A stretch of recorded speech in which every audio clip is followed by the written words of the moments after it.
Baik, Ustaz, ada satu kasus, Ustaz. Ini pertanyaan titipan, ada satu kasus. Beliau ini mengadukan Ustaz, bahwa beliau terlibat dalam hutang rentenir, dalam rente, hutang kepada rentenir, dan dia sedang kebingungan. Sementara dia pun baru saja mendapatkan informasi ilmu bahwa berhutang itu tadi harusnya kan adalah satu hal yang langkah terakhir sekali untuk kita lakukan.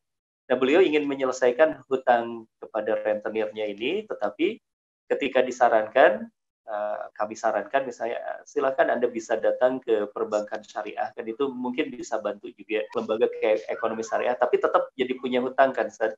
Cuma punya hutangnya ini menjadi satu hal yang berbeda.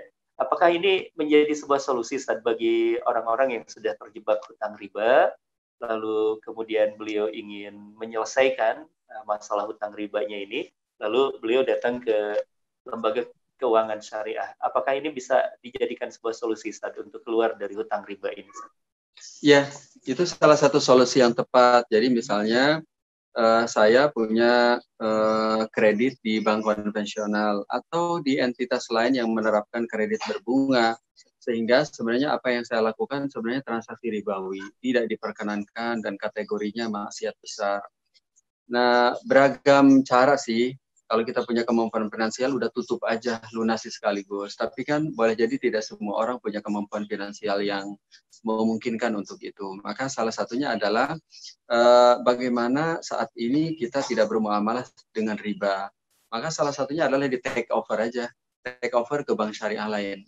Jadi tinggal datang ke bank konven, sampaikan saya mau take over ke bank syariah.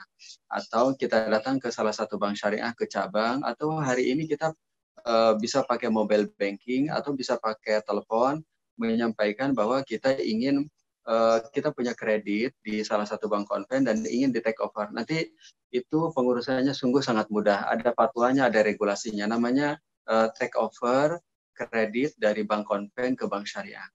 Sehingga nanti kalau sudah di take over, angsuran kita jadi angsuran ke bank syariah. Nanti ada skemanya sehingga angsuran kita ini bukan kredit berbunga, tetapi angsuran biasa. Jadi karena barangnya sudah dibeli ke bank syariah dan bank syariah menjual kepada kita. Demikian, Ustaz. Ini bisa jadi solusi ya, Ustaz. Sebenarnya solusi yang relatif lebih memudahkan dan sangat solutif ya, Ustaz.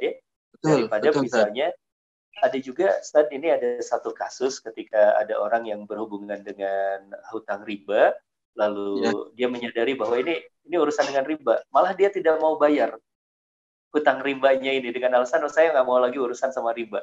Ini bagaimana, Ustaz, kasus yang seperti ini, Ustaz? Oh, nggak boleh, Ustaz. Nggak boleh. Jadi dulu sebelum berutang, nggak pernah bertanya syariah apa tidak syariah. Pada saat terlilit utang baru bicara syariah. Jangan sampai dijadikan dalih untuk tidak mau bayar gitu. Nah, jadi kalau kita punya kewajiban kepada seseorang, misalnya saya, na'udzubillah, misalnya meminjam dari Ustadz Agus 10 juta. Saat itu meminjamnya pakai bunga harus dibayar 12 juta.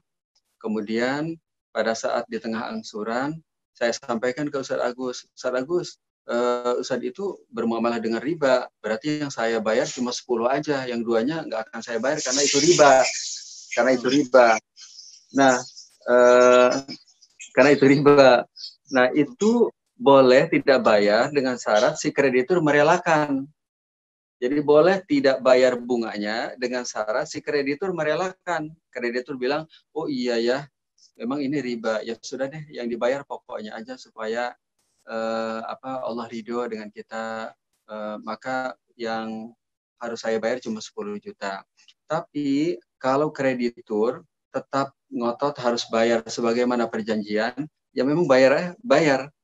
Nah, hal ini merujuk juga kepada penegasan para ulama kontemporer, khususnya pada saat konversi dari bank konven ke bank syariah. Jadi ada punya kewajiban, nah itu harus dibayar apa tidak. Nah, idealnya tidak dibayar jika kreditur merelakan. Tapi kan tidak setiap kreditur merelakan nih. Kalau dia tidak merelakan, maka kita harus bayar dengan bunganya. Karena itu kondisi darurat ya, kita dengan bayar bunganya insya Allah tidak akan berdosa, sesuai dengan kaidah hadis Rasulullah, rufian ummati al khata wan nisyan wa mastukrihu alaihi. Jadi begitu pula kalau kita punya kewajiban di bank konven, tidak bisa diapa-apakan. Kalau kita tinggal di luar negeri gitu, yang memang nggak ada bank syariah, maka salah satu penyebab darurat itu adalah al-himayah al-qanuniyah. Tidak ada perlindungan hukum. Nah, maka itu menjadi kondisi lex spesialis, kondisi darurat, sehingga memperkenankan diri untuk bayar gitu. Demikian, Ustaz. Iya, baik, Ustadz, ada satu lagi kasus yang menarik juga dan ini pernah terjadi dan kemarin sempat juga untuk coba menitipkan pertanyaan. Ini berkenaan dengan seperti ini, Ustadz. Kasusnya adalah seseorang berhutang rumah, begitu, membeli rumah dengan cara berhutang. Lalu dia ingin terlepas nih dari hutang ini karena juga urusannya dengan bank konven juga di rumahnya tersebut. Dan ketika beliau menyadari tentang hal ini, beliau memilih beberapa opsi dan salah satu opsinya itu adalah over kredit. Jadi melepaskan, offerkan kreditnya kepada orang lain. Tapi selepas itu dia kemudian menjadi berpikir, oh, kalau seperti ini berarti saya menjerumuskan orang untuk terjebak ke riba juga begitu. Karena kan nantinya akhirnya orang tersebut jadi urusan dengan perbankan konven dan urusan dengan hutang, urusan dengan riba dan lain sebagainya. Nah, sehingga kemudian beliau tidak berani mengambil opsi ini. Nah, apakah benar untuk tidak mengambil opsi yang seperti ini tentang over kredit yang tadi urusannya dengan bank konven dan urusannya dengan riba juga? Betul, Ustaz. Jadi sebenarnya over kredit dengan ke lembaga keuangan konvensional yang sama sesungguhnya ya mengalihkan tanggung jawab kredit ribawi kepada orang lain. Memang nggak tepat menurut saya. Jadi kalau kita punya kewajiban kredit berbunga, kredit ribawi di lembaga keuangan konvensional, sebenarnya pilihan utamanya yang pertama adalah kalau kita punya kemampuan finansial, tutup lunasi sekarang. Kalau tidak memungkinkan, maka take over ke lembaga keuangan syariah. Nah, itu lebih baik. Jadi sehingga kita angsuran kita ke lembaga keuangan syariah. Demikian, Ustaz.